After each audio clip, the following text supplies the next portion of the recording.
Today I want to talk to everyone who's feeling overwhelmed at the amount of clutter that they're looking at. At the risk of stating the obvious, the answer to this is to not look at so much clutter at once.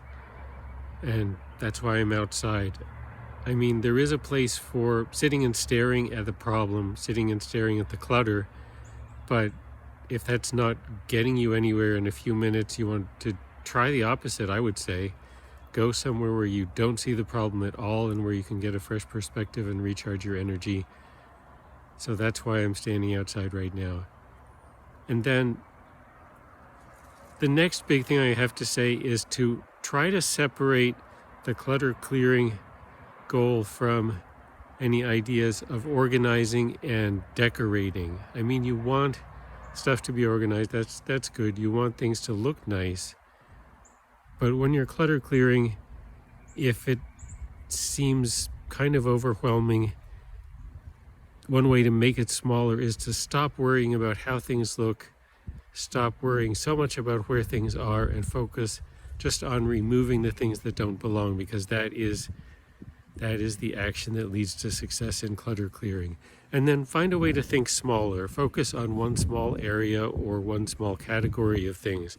Like you could go through one drawer or one shelf in a closet, or you could collect the shoes that are scattered around. I don't know what it is, but focus on one little category of things that you're going to collect, or focus on one spot that you're going to go through. And then when you've done a little bit, maybe think about stopping for a while, because if that felt hard, you just trying to push ahead if you don't have a deadline to meet is going to also feel hard. One way I looked at this process years ago was that I had a garbage can. I was going to try to fill up this garbage can every week with whatever clutter I could find in the house.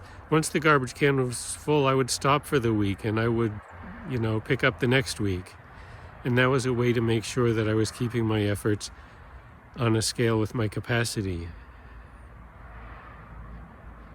So another way to set your sights smaller is to look at a particular area, try to mentally block out the rest of the room, the rest of the place, and look at this one area and see what you can find about it. But then when you come back, look at a different area. Don't come back to the same problem spot. Switch to a different spot. Now, if you're wondering where to start, what spot to pick, it doesn't matter that much, but I would say to get a little bit of a sense of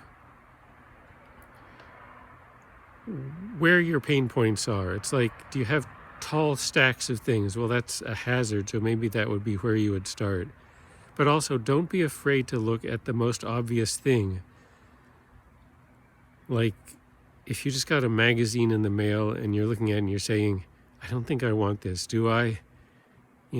It's not a big thing, but it's caught your attention for a reason. So go ahead and look at it and see if it is something to keep for later or something to throw away immediately. Or if there's some category of thing that's been bothering you. Like there's a shoe and there's another shoe that goes with it. Go find that second shoe, even though it's not a big thing and you don't need it right now. Like I said, it's bothering you for a reason. Follow up on whatever those impulses are. Don't feel like you have to look for the perfect answer. So clutter can be overwhelming at times, but the solution is to keep at it a little bit at a time, narrow your focus, do a little bit, stop for a while, recover your energy, do a little bit more. It doesn't get any harder as you go along, and in a physical sense, it gets easier as you get some of the obstacles out of the way. So that's my thought for today. If clutter is looking overwhelming, there are ways to deal with that, and you can still get started, keep going, come to the progress that you're looking for. Good luck.